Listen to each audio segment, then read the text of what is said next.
Olá pessoal, tudo bem com vocês? Bem-vindos a mais um vídeo do Turismo em Rede, o vídeo da segunda aula de tópicos de business para o turismo. E, enfim, nossa segunda semana de curso. Além do vídeo da aula 1, eu já coloquei um vídeo ensinando a fazer a atividade que eu pedi na primeira semana de aula. E nessa segunda semana de aula a gente também vai ter uma atividade prática, ok? A ideia é que, mais do que ser uma disciplina que trabalhe conceitos, questões teóricas de business aplicados para a área de turismo, que a gente tenha uma atividade bastante prática e que ao final dessa disciplina vocês saibam minimamente criar um site, podemos dizer semi-profissional, que dê para vocês desenvolver algum tipo de negócio pela rede, ok? Enfim, vamos dar uma olhada nos slides dessa aula. Os slides já estão disponíveis tanto no turismoemrede.net quanto no marcelomascarenhas.com. Esses dois sites têm uma área específica para a disciplina de tópicos de business. Então, dá uma olhada lá no menu de cada site, né? No Turismo em Rede tem um menu direto, tem um link no menu direto para a parte de tópicos de business. E no marcelomascarenhas.com, essa figura como no menu você procura por disciplinas de graduação. Ela é uma das disciplinas de graduação que tem uma página específica para ela. Ok? Mas vamos dar uma olhada agora nos slides. Vamos ver especificamente o slide aqui da nossa segunda aula, né? Então, só lembrando, meu nome é Marcelo Mascarenhas, sou professor do Cefet, né? Leciono no bacharelado de turismo, curso de bacharelado em turismo da Unidade Petrópolis, e esses são meus dois sites de contato aí, ok? Então, uma introdução rapidinha ao que vai ser a aula de hoje. Então, a gente começa com uma pequena revisão da aula 1, depois a gente passa para levantar algumas vantagens e desvantagens de trabalhar com e-business, né? Como é que isso aí recairia sobre a área de turismo. Um breve conceito também de vantagem competitiva, mas sem ficar preso muito à parte teórica, né? Como é que a gente pode entender isso para trazer para atividades mais práticas, né? Depois também de entender um pouco o que é vantagem competitiva, a gente vai falar um pouco sobre a configuração conceitual de negócio via web, né? Ou seja, como é que você cria o conceito de um negócio, né? O que a gente o que é interessante levar em conta ao criar o conceito de um negócio, né? Só um ponto importante: a gente não vai terminar estes assuntos nessa aula, né? São assuntos que começam aqui, mas não se esgotam nessa aula, ok? São tópicos que a gente começa a levantá-los, mas eles vão ser trabalhados ao longo das próximas aulas, beleza? E uma parte da atividade prática que a gente vai ter vai ser conhecer os dois servidores. Eu pedi na última aula que vocês se cadastrassem em 3 servidores. No Google, né, criassem uma Google Account, né, uma conta no Google, e um dos servidores do Google que a gente vai usar é o Blogger. Depois eu vou criar um vídeo extra, né, um vídeo complementar, para mostrar para vocês como é o nosso primeiro contato com o Blogger e com um outro servidor que eu pedi, que é o 000 Web Host, né? No exercício da primeira aula, eu pedi que vocês se cadastrassem também no WordPress. Nesse vídeo complementar da segunda aula, eu vou apresentar apenas esses 2 servidores gratuitos. Em outro vídeo, eu mostro o WordPress, ok? Então, vamos começar. Revisão da aula 1. Na aula 1, a gente apresentou um pouquinho do conceito de business, né? Repito, sem entrar muito na questão teórica de autores, discutir autor A, B, C ou D. A ideia é ter uma ideia geral. O que a gente pode entender como e-business, né? Então a gente pode entender como e-business sendo a ideia de negócios feitos pela web, né? Então, de um modo geral, dá para entender e-business como sendo isso: negócios realizados via internet, né? Só que vamos entender negócios de uma forma mais ampla, né? Não necessariamente apenas a relação de comércio. Para a ideia de comércio, existe a ideia de e-commerce, né? Que seria o comércio feito pela web.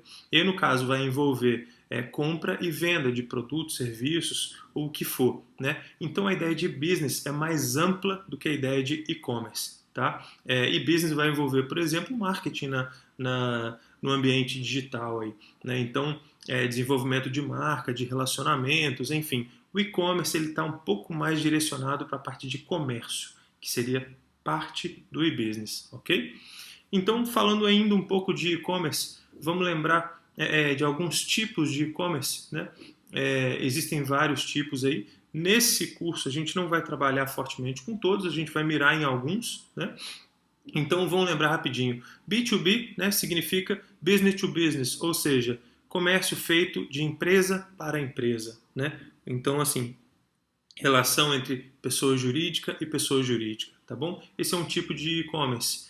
B2C, relação feita entre pessoa jurídica e consumidor final, né? Pessoa física, né? Então, esse é um tipo que a gente vai trabalhar bastante. B2E, né, é relação feita de uma empresa para seus empregados, né? Então, algum tipo de plataforma de relacionamento virtual que desenvolva relações de comércio de uma empresa para com seus empregados, seus colaboradores, né? Então, esse é um tipo de e-commerce que a gente poderia ter, mas não é muito o foco que a gente vai desenvolver nessa disciplina. C2C, né, negócios, comércio feito virtualmente aí de consumidor para consumidor, né? Então a gente pode pensar que de alguma forma plataformas digitais, como por exemplo o Airbnb, né? Que é um site que ajuda a intermediar a relação de pessoas que querem disponibilizar um quarto da sua casa, né, para hospedar pessoas, e pessoas que buscam uma hospedagem alternativa que não seja em hotel, né, buscam se hospedar na casa de outras pessoas, mas aí se estabelece uma relação comercial. Ok? Depois a gente vai ver mais exemplos disso. Depois eu posto um vídeo só explicando o que é, por exemplo, o Airbnb. Né? Nem todo mundo conhece, mas vai conhecer quem não conhece.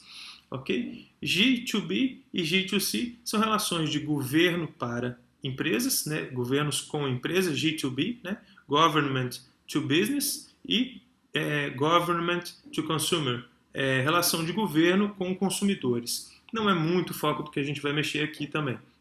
Né? Mas você pensa, por exemplo, que agora a gente vai ter relação aí de declarar o imposto de renda via web, então isso é um pouco dessa relação que vai acontecer via web, né? Dessa relação, podemos dizer de certo modo aí de controle, de relação. Não é uma relação comercial exatamente, mas é uma relação de controle do Estado, de captação aí de imposto, né? De fiscalização desse imposto que foi recolhido ou que deve ser recolhido. Enfim, mas nessa disciplina a gente vai ter um pouco mais de foco na relação entre desenvolver negócios virtuais de consumidores para consumidores, que está bombando isso na internet, né? O Airbnb, aquela empresa que eu falei com vocês, é um exemplo interessante disso. E B2C, ou seja, negócio de uma empresa para consumidores, ok? Mas repito, essa disciplina é focada em e-business, não apenas em e-commerce. E-commerce vai ser uma parte do que a gente vai ver ao longo do curso, mas o foco é maior, tá? Em business e não apenas no comércio, né? Ok? Então vamos lembrar também na aula 1 a gente falou de servidor, né? A ideia de servidor. Vamos lembrar o que é servidor rapidamente? Servidor é aquela máquina que de alguma forma vai hospedar serviços, informações que vão ficar disponíveis numa rede, né? Então, no caso, se a gente pensa na rede internet, né? Então um servidor que armazena, processa, disponibiliza informações que estão circulando pela internet é um web host. Né? Na aula 1 eu mostrei inclusive algumas fotos dos servidores do Google. Né? Se você não lembra, não viu, volta lá no vídeo da aula 1 que é bem legal. E vamos entender também que para a gente, por exemplo, criar um site ou um aplicativo, a gente vai precisar hospedar essas informações em um servidor web. Né? Então, esse é um tipo de coisa esse é um tipo de conceito, de ideia, de assunto que é super importante de entender e guardar, porque daqui em diante a gente vai trabalhar ele como se fosse muito natural. Né? Se você não entendeu, manda uma dúvida, manda um comentário para mim que eu tento explicar de novo de uma outra forma, ok? Mas enfim, esse assunto foi mais explicado na aula 1. Aqui a gente só está revisando o conteúdo, tá bom? E linguagem de programação, né? A gente falou, na aula 1 eu apresentei uma lista proveniente de uma matéria jornalística, né, falando das 15 linguagens de programação mais requisitadas aí dos programadores. Né? No caso, a primeira que a gente viu lá figurava como SQL. Né? Depois a gente vai ver que a SQL é uma linguagem muito importante porque ela trabalha com bancos de dados virtuais. Né? Ou seja, quando você se cadastra, por exemplo, no Google, né, você faz o seu cadastro, seu nome, sobrenome, e-mail, telefone, blá, blá, blá, você envia essas informações para o Google, elas vão ser armazenadas em um grande banco de dados virtual. É como se fosse um Excel gigante, né, disponibilizando, armazenando e processando todas essas informações das pessoas cadastradas no Google.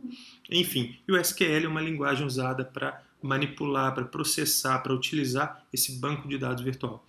A gente, nessa disciplina, tópicos 1, a gente não deve trabalhar com SQL, né, uma linguagem um pouquinho mais avançada, mas nessa disciplina a gente deve trabalhar com as linguagens HTML, CSS, né, que é conhecido como folhas de estilo, né, PHP, que é uma outra linguagem super interessante, trabalha com formulários, enfim, é uma linguagem de comunicação do seu computador com servidores, né? Depois a gente vai ver isso melhor em outras aulas. E JavaScript, que é uma outra linguagem que ajuda a tornar websites mais dinâmicos, ok? Então, são algumas linguagens aí que a gente vai ser iniciado nessa disciplina.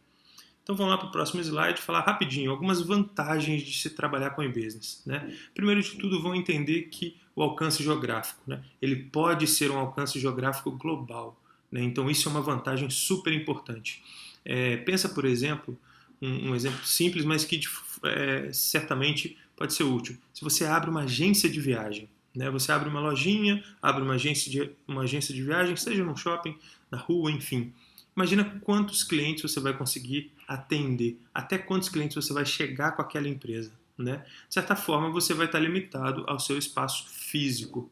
Né? Então, dificilmente alguém vai sair de uma cidade a 500 quilômetros de distância para sentar na sua frente e comprar um pacote contigo. Né?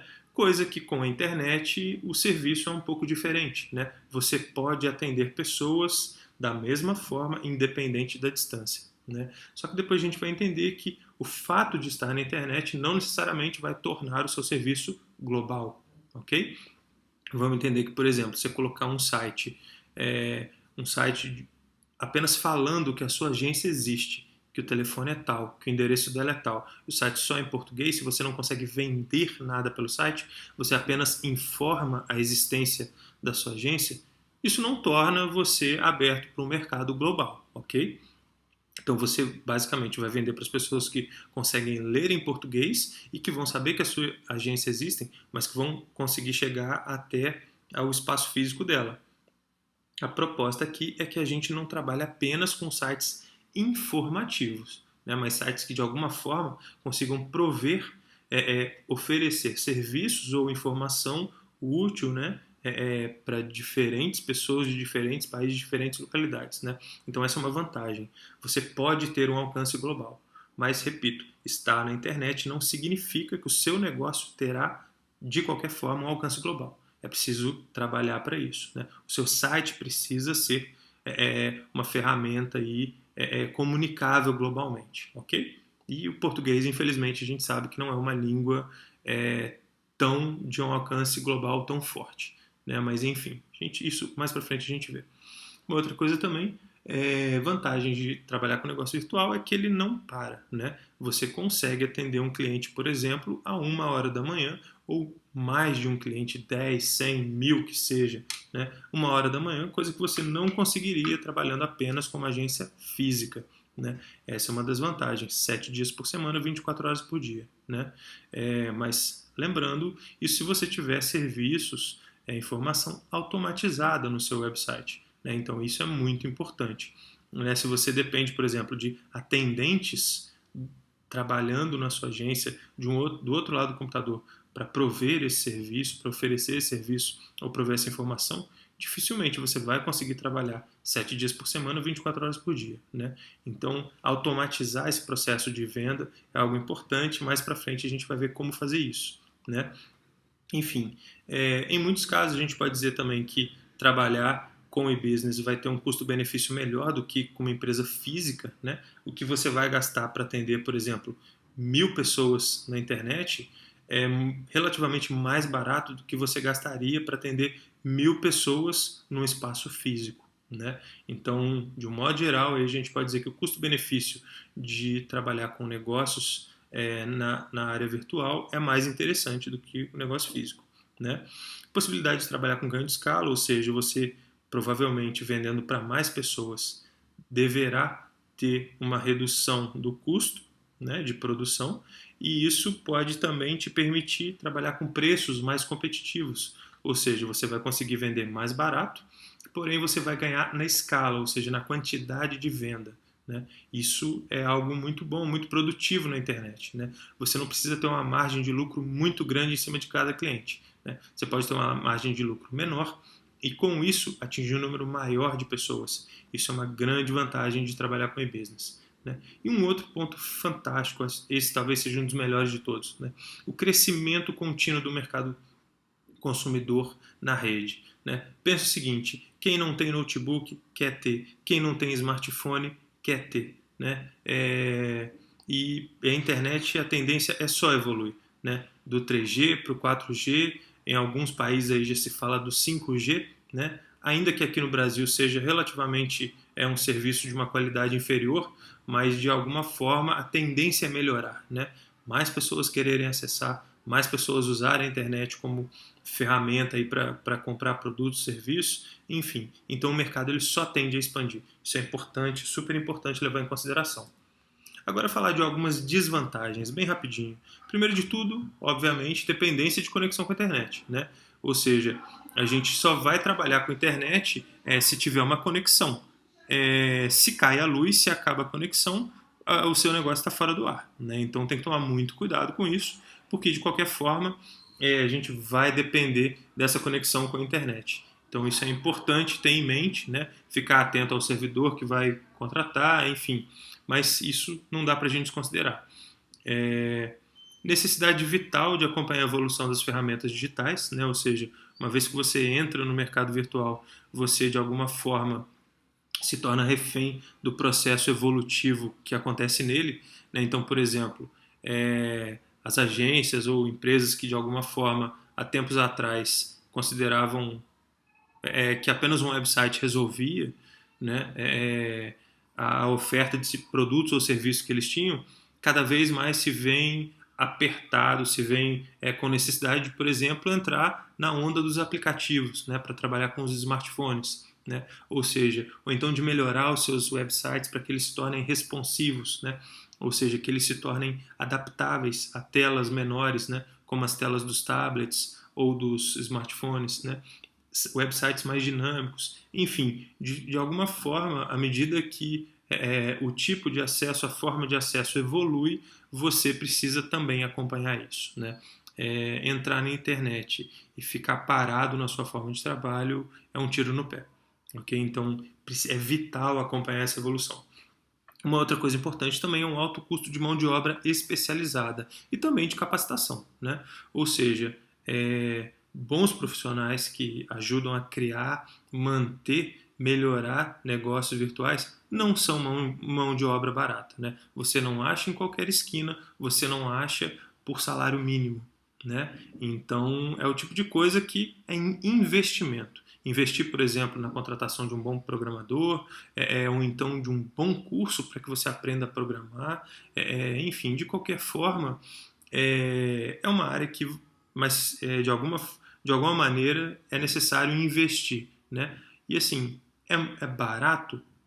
Não, não é tão barato assim, né? Seja o gasto em espécie, seja o gasto de tempo, né? Às vezes você não vai gastar tanto dinheiro, mas você vai comprar livros, você vai baixar livros e você vai gastar um tempo bom investindo em se capacitar nessa área, né? Mas é o tipo de, como eu falei, investimento. O dinheiro que você costuma pôr nessa área, você tende a receber de volta multiplicado, né? Então, querer pagar pouco a profissionais, a chance de você se dar mal é muito grande, né? Então você vai ter um alto índice de rotatividade, né? Pessoas que não param na sua empresa, ou então pessoas com conhecimento muito limitado, né? Então essa é uma coisa que trabalhar com e-business demanda um investimento em mão de obra especializada e também em capacitação para acompanhar todo esse processo e ter segurança, né, nesse trabalho, ok? Concorrência direta e indireta também de empresas globais, né? Vamos pensar o seguinte: a partir do momento que você entra no mercado global, você também vai concorrer globalmente, né? Se com uma agência física, apenas com espaço físico, você concorre ali, você tem acesso ao menor público, mas você também concorre com menos pessoas, com menos empresas, você entrando no mercado global, você vai ter concorrentes globais. Perdão. E isso é importante levar em consideração. Você tem que se preparar para esse tipo de concorrência. Tá? Nem sempre dá para bater de frente, mas a criação do conceito do negócio pode evitar que você entre no mesmo nicho de mercado que grandes empresas aí que vão ser talvez não tão boas na hora de concorrer diretamente com elas, tá bom? Então por isso que trabalhar bem o conceito do negócio antes de entrar no mercado efetivamente é algo muito inteligente a ser feito, Tá? E só para fechar também, uma desvantagem do e-business é que ainda tem um número muito grande de pessoas desconectadas da web, né? Ou pessoas mesmo que ainda não se sentem confortáveis de fazer negócios via web. Né? Só que vamos entender que, de certa forma, esse número tende a diminuir. Né? A gente nunca, pelo menos por muitos e muitos anos, não deve ter todo o mundo conectado. Né? Vamos pensar, por exemplo, regiões mais pobres. É difícil ainda você pensar no acesso a um computador, no acesso à internet, mas enfim, não dá para a gente pensar negativamente nisso também. A tendência é melhorar, né? Mais pessoas com acesso a computadores, mais pessoas com acesso à internet.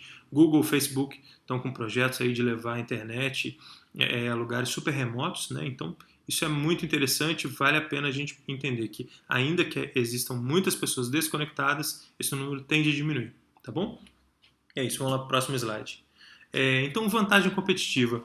Vou entender rapidinho o que a gente pode pensar e entender como sendo vantagem competitiva. Né? Então, a gente pode entender que vantagem competitiva é aquilo que uma empresa possui frente aos seus concorrentes. Né? Ou seja, é um passo à frente, é uma força a mais que a sua empresa, ela terá frente aos seus concorrentes. Né? Isso é aquilo que vai te dar uma vantagem competitiva.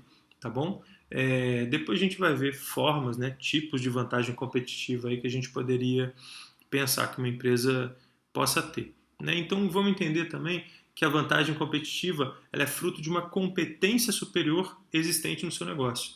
O que seria isso? Ela é fruto de alguma coisa que você seja melhor do que os outros. Né? Você pode ser melhor na rapidez de processar um serviço, de entregar para o seu cliente, melhor, talvez por ter um leque de serviços maior ou por atender em mais línguas, enfim. Tem uma série de opções aí de ter competência superior aos seus concorrentes.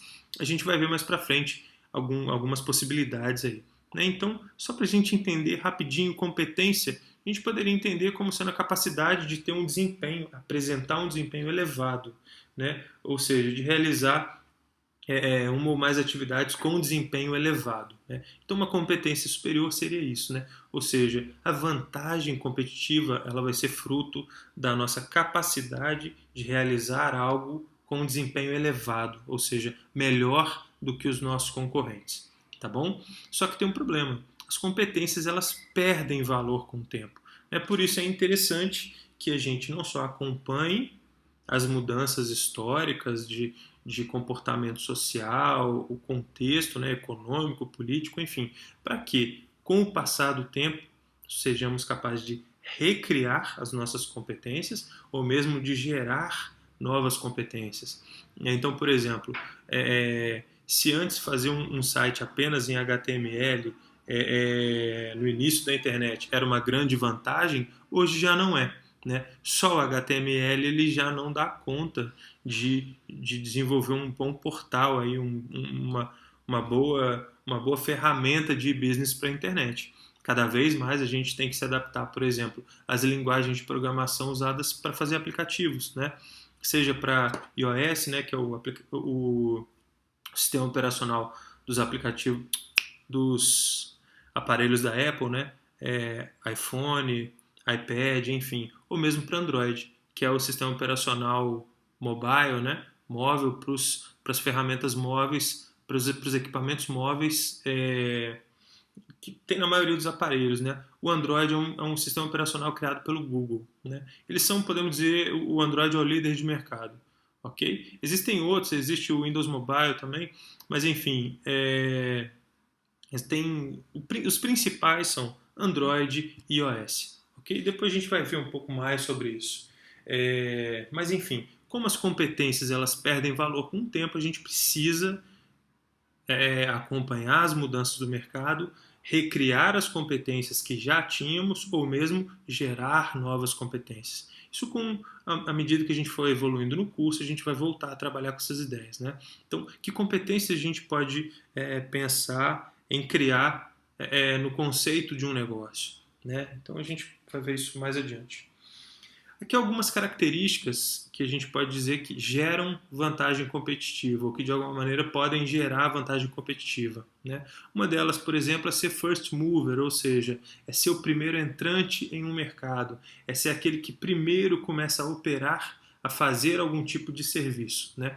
E todos que virão após você serão, digamos, já estarão inspirados no seu negócio, serão uma cópia ou uma adaptação daquilo que você já está oferecendo, né? Então, vamos pensar, repito aquele exemplo que eu falei do Airbnb, né? Vamos pensar que em termos globais, né? O Airbnb é a primeira empresa global a oferecer um serviço de oferta de hospedagem pela internet, né? Que não seja vinculada a equipamentos hoteleiros, né? Ou seja, o Airbnb é a primeira empresa a oferecer globalmente hospedagem na casa de outras pessoas, né? Isso como um negócio, né? Como uma relação comercial. Então, nesse segmento, eles são first mover, né? Eles têm uma vantagem competitiva, eles têm um número de clientes muito maior, porque no caso eles foram os primeiros aí a figurar globalmente nesse tipo de negócio, né? E se surgiram ou vão surgir outras empresas após o Airbnb figurando nesse mesmo negócio, com certeza eles vão entrar no mercado com alguns passos atrás e vão precisar correr para tirar essa diferença aí, tentar tirar essa diferença do Airbnb, que foi o primeiro a chegar, né? Um outro ponto também é ter um posicionamento diferenciado, né? Ou seja, você se apresentar como ofertante de um produto, serviço, bem, que seja, ou com um padrão de atendimento diferente dos demais, né? O Airbnb também é um exemplo, acho que muito feliz, né, sobre essa área, porque, de certa forma, eles falaram, ok, vamos criar uma empresa que vai oferecer, vai vender serviço de hospedagem pela web. Tá, mas tudo bem, Hotel Urbano já faz isso, o Booking, tem uma série de empresas que já fazem, já ofertam hospedagem pela internet, globalmente falando, né? Mas como é que eles podem se diferenciar? O posicionamento deles foi o seguinte: eles vão oferecer, primeiro, uma hospedagem não só de baixo custo, mas uma hospedagem que nenhum desses outros estabelecimentos, nenhuma dessas outras empresas oferecia, que é, no caso, hospedagem na casa de outras pessoas, né? É uma rede global que oferta o serviço de hospedagem, mas não em empresas, mas sim na casa de outras pessoas, né? Então, isso é um posicionamento diferenciado. Depois, se alguém quiser, eu posso dar mais exemplos, mas vão seguir, senão o vídeo fica muito longo, né? Ofertar uma entrega de valor diferenciado ou superior para o cliente, né? Ou seja, você vai trabalhar aí com, às vezes, com um tipo de serviço já ofertado por outras empresas, né? Um tipo de produto já ofertado por outras empresas, mas o seu foco vai ser em oferecer um produto de melhor qualidade, né? Ou talvez não necessariamente de uma qualidade tão superior, mas que tenha um reconhecimento de status superior, né? Então isso é importante.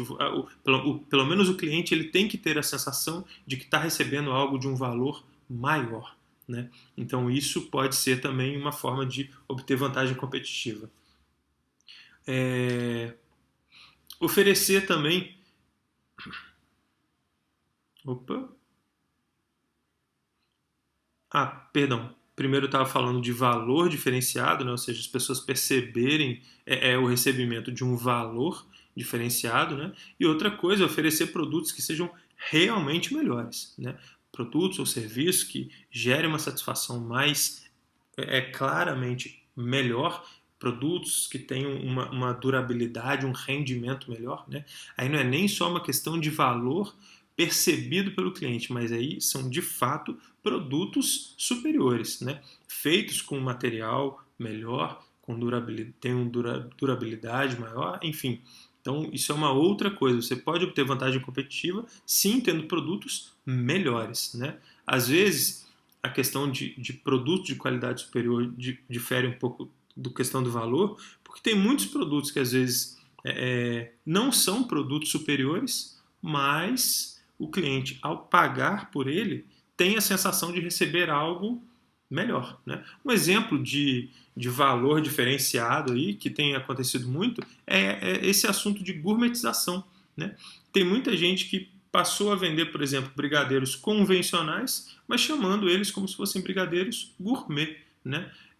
Na prática, em alguns casos, por exemplo, é um brigadeiro comum, só que pela palavra gourmet, o cliente acaba pagando um valor maior e tem a sensação, né, de que ele está recebendo um valor diferenciado do que seria um brigadeiro convencional, né? Mas enfim, só para a gente entender a diferença de um produto de qualidade superior ou a diferença entre um produto de qualidade superior e um produto de valor diferenciado, né? Tá passando um trem aqui, então essa buzina é do trem, não se assusta. Vindo aqui agora, outro ponto também que pode gerar vantagem competitiva é ter um alcance geográfico diferenciado. Ou seja, você conseguir chegar a países, a um número maior de países, ofertar o seu serviço, o website em mais línguas, né?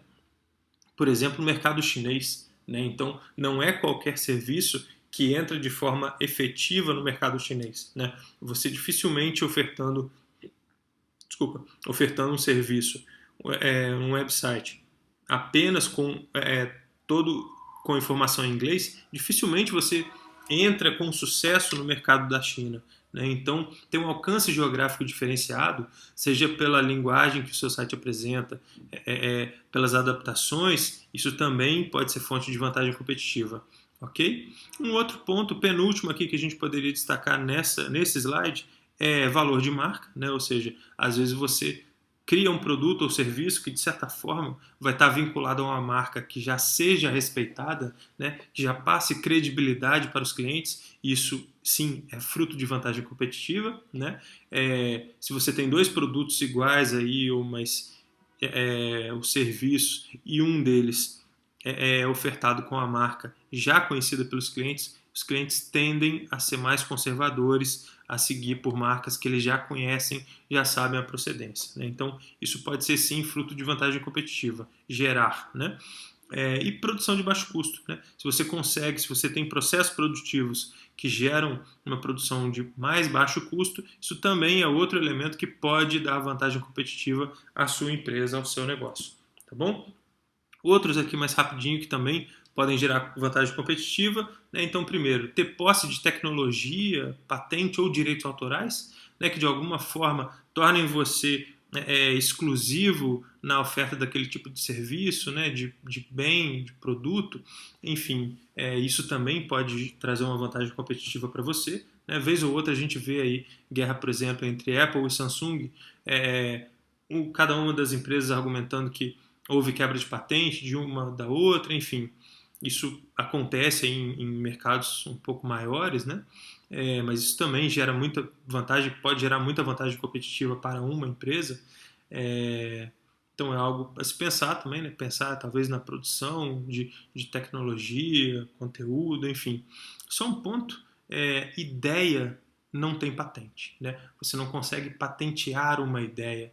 Eu estou falando isso porque um tempo atrás vivi uma situação no lugar onde eu trabalho de uma suposta acusação aí entre algumas pessoas lá, né? Roubaram a minha ideia, né? Não existe isso, né? Ninguém, não tem como você solicitar patente de uma ideia, né? Então isso é uma coisa interessante da gente pensar, mas em outros momentos a gente pode falar disso.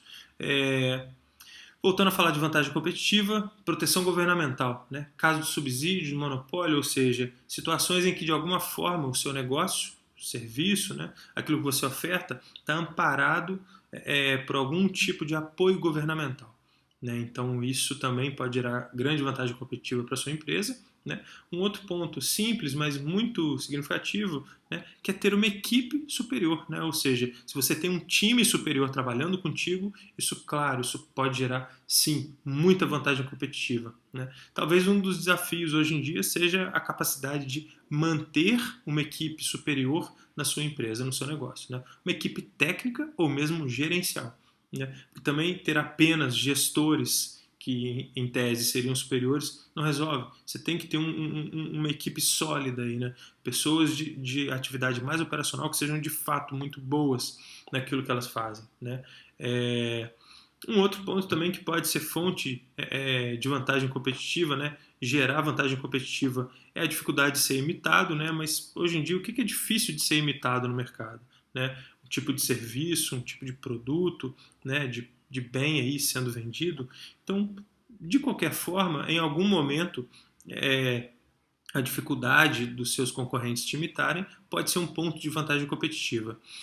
E, no fim, para encerrar elementos que podem gerar vantagem competitiva, a gente pode pensar numa rede de fornecedores diferenciada. Ou seja, você ter fornecedores de maior qualidade, uma rede maior de fornecedores, ou que te vendam a um preço melhor, né? Um exemplo, voltando ao caso do Airbnb, vamos pensar o seguinte, o site oferece, no caso, hospedagem em casa de pessoas, né? Mas o que acontece? A hospedagem é na casa de pessoas. Mas é ele que oferece hospedagem? Não. Na verdade, os fornecedores do Airbnb são pessoas que têm cômodos vazios na sua casa, né? Ou que queiram alugar sua casa, apartamento, enfim, e que se cadastram no Airbnb, né? Então, olha que legal, eles têm uma rede de fornecedores de hospedagem, seja de quarto, seja de alugar a casa inteira mesmo, global, né? Então, assim, como eles foram os primeiros a entrar nesse mercado de forma global, eles têm uma rede de fornecedores gigante, né? Então, assim, eles estão cada vez mais se estabelecendo nesse mercado e é enorme a rede de fornecedores deles, né? Com certeza é uma rede de fornecedores diferenciada, seja por serem os primeiros entrantes nesse mercado aí, seja por serem, sim, a empresa de maior trabalho de oferta de hospedagem na casa de pessoas no mundo inteiro, né? Então, por isso, sim, eles têm uma rede de fornecedores diferenciada, né? Ou seja, você consegue ficar no número gigante, encontrar hospedagem na casa de pessoas, é um número gigante de países do mundo pelo Airbnb. Isso é muito legal. Depois a gente pode até fazer um pequeno estudo de caso sobre esse site, ok? Então, vamos passar rapidinho para a configuração conceitual de um negócio. Repito, todos esses elementos que a gente está passando aqui, a gente está começando a falar deles, né? Vamos ter aulas onde a gente vai pôr esses elementos, né, de vantagem competitiva, de criar o conceito de um negócio, a gente vai colocar isso na prática, né? Ou seja, vocês vão usar essas ideias para criar o seu próprio negócio, ok? Mas hoje a ideia é só apresentar esses elementos, né? Então, vamos começar aqui rapidinho. Falando então sobre a ideia de um conceito, né? Quais são alguns dos elementos que tem que estar por trás do conceito de um negócio, né? Então, primeiro de tudo, o que de fato a gente vai oferecer, né? Ah, eu vou oferecer hospedagem. Ah, mas como você vai oferecer hospedagem? Então, pela internet, como você vai oferecer isso, né? Então são perguntinhas que de alguma forma a gente precisa começar a rascunhar respostas para elas, né? Nesse momento, ainda que a gente não tenha, é interessante que ao longo da disciplina a gente comece a pensar em respostas, escreva essas respostas para essas perguntas aqui, né? Então o que de fato a gente pretende oferecer? Já que ao final da disciplina a gente vai trabalhar um website, né, para dar início aí à oferta de um produto, um serviço, um bem, né, no caso, é interessante a gente começar a pensar nisso. Que de fato cada um de vocês pensa em oferecer, tá bom?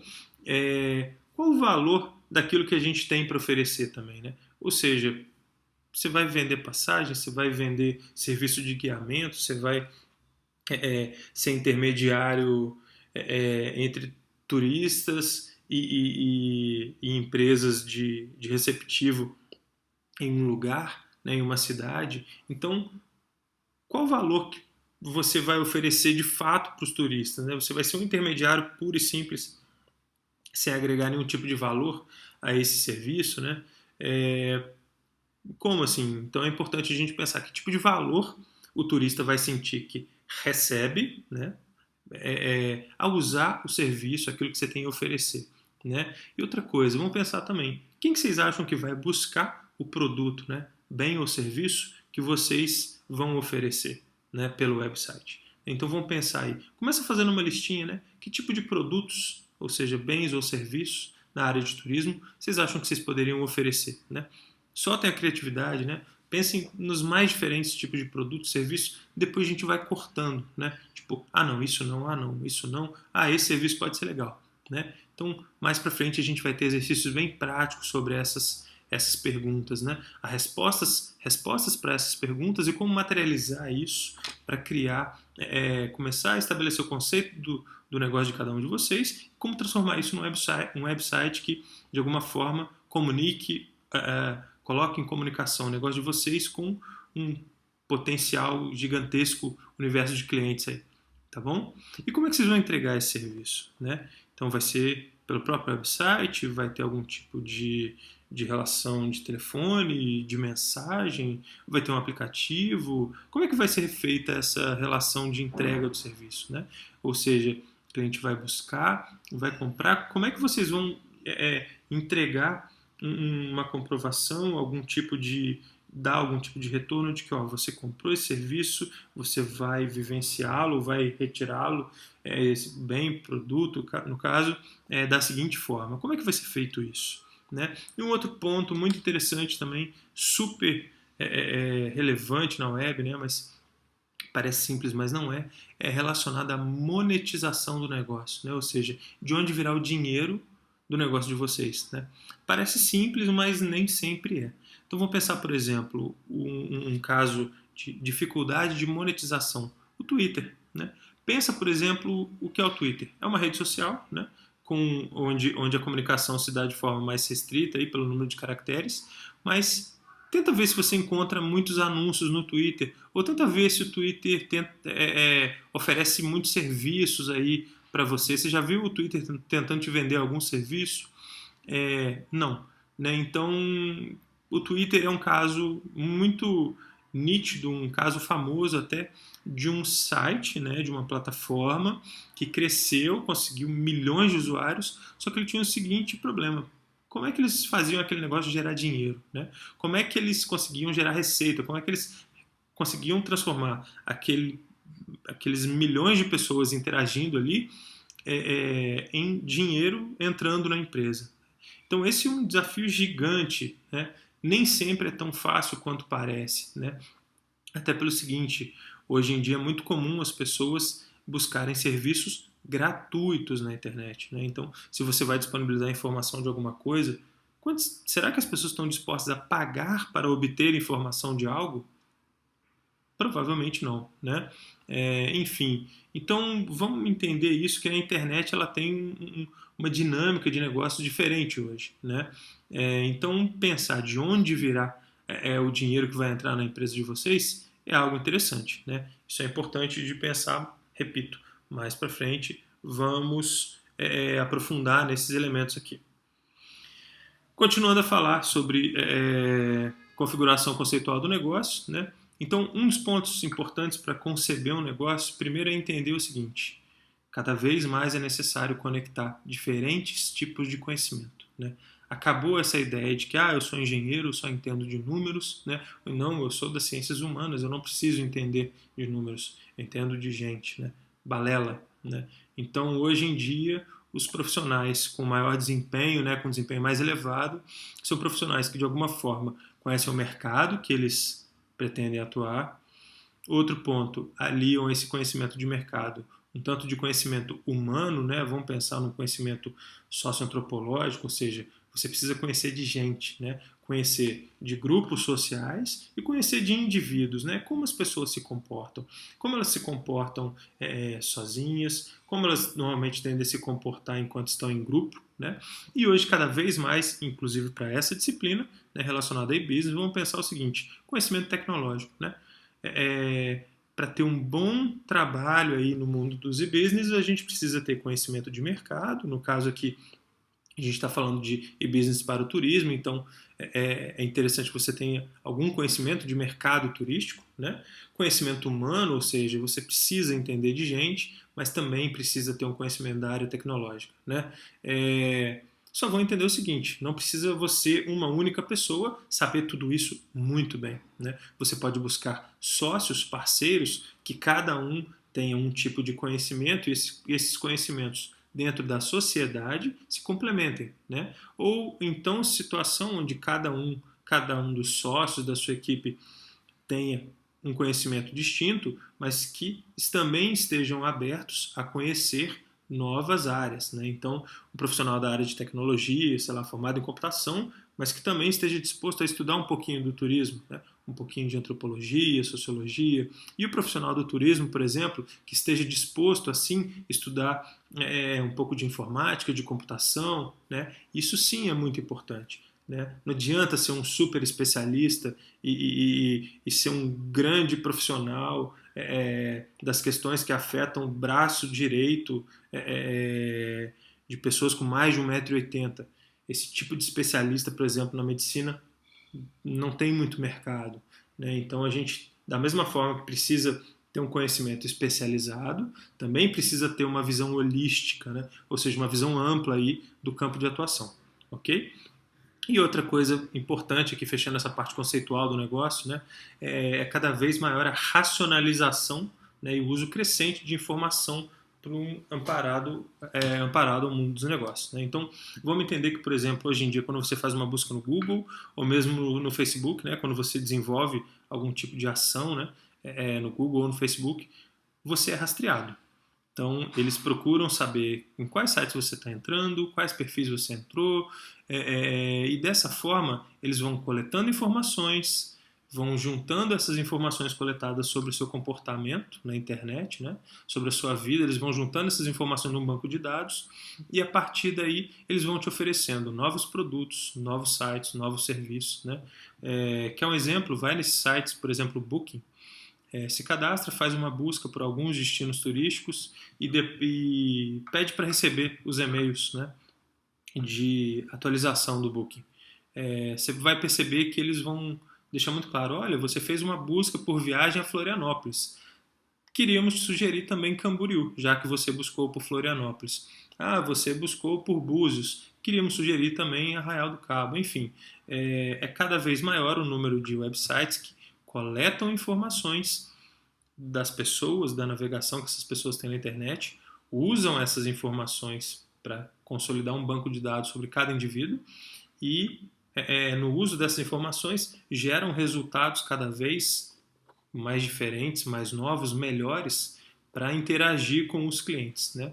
Ou seja, somos monitorados a todo e qualquer tempo na internet. Né? E pensar na criação de um bom website, por exemplo, de um bom trabalho aí de business na internet, nos dias de hoje envolve isso. Né? Coletar o máximo de informação possível, usar essas informações para que a gente tenha vantagem competitiva. Né? Informação de geolocalização, informação das redes de contato que a pessoa tem, né? Enfim, isso é muito comum também, por exemplo, nos aplicativos que a gente usa. Né?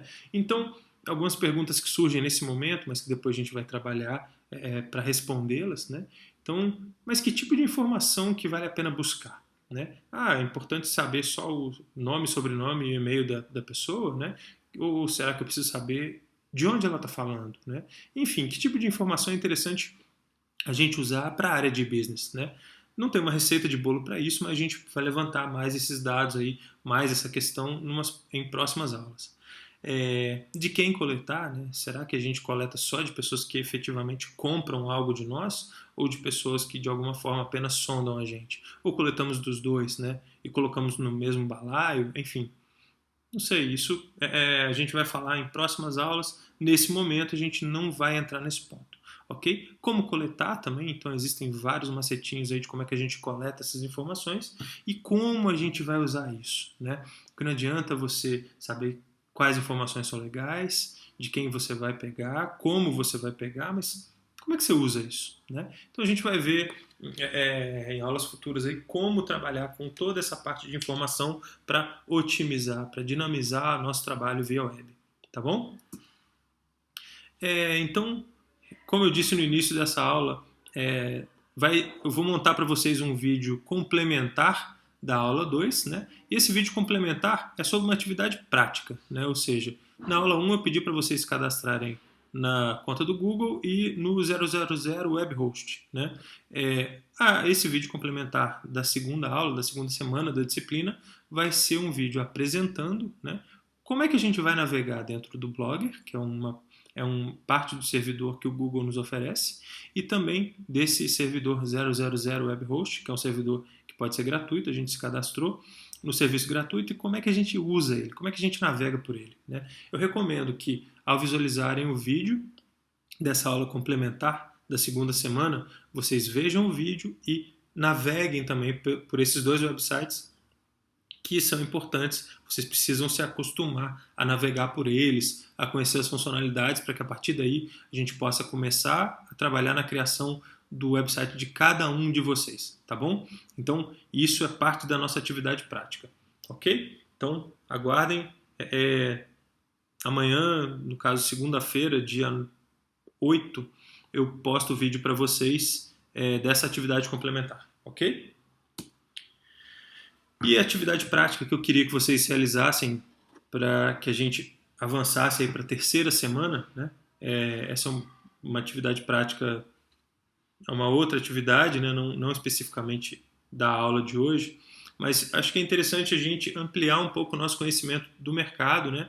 Eu queria que vocês buscassem conhecer um pouco os players de sucesso, ou seja, algumas empresas que são de fato boas aí no mercado turístico e atuam de forma firme, né? Atuam de maneira consistente na web. Então, a atividade prática, eu queria que vocês basicamente, primeiro, procurassem 3 websites ou aplicativos de empresas relacionadas ao mercado turístico que façam negócio via web, né? Então, façam uma busca e tentem levantar 3 empresas que trabalham ou aplicativos que de alguma forma desenvolvem negócios virtuais pela internet, né? Óbvio, empresas relacionadas à área de turismo, ok? Então, segunda parte, tentar descobrir de onde vem a receita dessa empresa, ou seja, de onde vem a monetização delas, né? Ou seja, como elas ganham dinheiro, ou mesmo de onde vem o dinheiro, né, que elas ganham. Talvez não seja tão fácil descobrir isso de cara, né? Você pode descobrir isso pelo próprio site da empresa, ou às vezes por alguma matéria jornalística que foi feita sobre a empresa, né? Mas se você não conseguir, te dou uma dica super simples. Faz o seguinte: pega o contato dessa empresa, escreve um e-mail, se apresenta: oi, meu nome é fulano e tal, sou aluno da disciplina de business, pode se identificar, né? E fala: estou fazendo uma pesquisa, uma atividade prática para a disciplina e gostaria de saber quais seriam as fontes de receita da sua empresa, né? O máximo que pode acontecer é vocês não receberem informação, mas de fato vocês têm que tentar, né? Realmente é interessante que vocês tentem buscar essa informação, né? Como será que essas empresas que vocês encontraram, né, esses 3 websites ou aplicativos, como será que eles se monetizam, né? Então isso é interessante, faça essa busca, vale a pena, é muito legal. A gente começa a se aproximar de casos reais de empresas que, sim, já existem na internet, estão faturando dinheiro com isso, ok? Né? E para fechar, eu queria que vocês escrevessem rapidinho, né, para vocês, não precisa mandar isso para mim, pelo menos por enquanto, né? Mas eu queria que vocês fizessem esse exercício como uma autoavaliação aí para que vocês vejam, comece a se inteirar do mercado, né? Eu queria que vocês verificassem o seguinte: o que essas empresas, essas 3 empresas de websites ou aplicativos, o que elas possuem de valioso, né? O que vocês acham que elas têm de valor que, de fato, motive as pessoas a comprar os produtos, serviços que eles têm a oferecer, né? Qual a vantagem competitiva, né? Qual é o ponto maior aí que elas têm à frente dos seus concorrentes e que inspira as pessoas a comprar com elas e não com outros concorrentes, tá bom?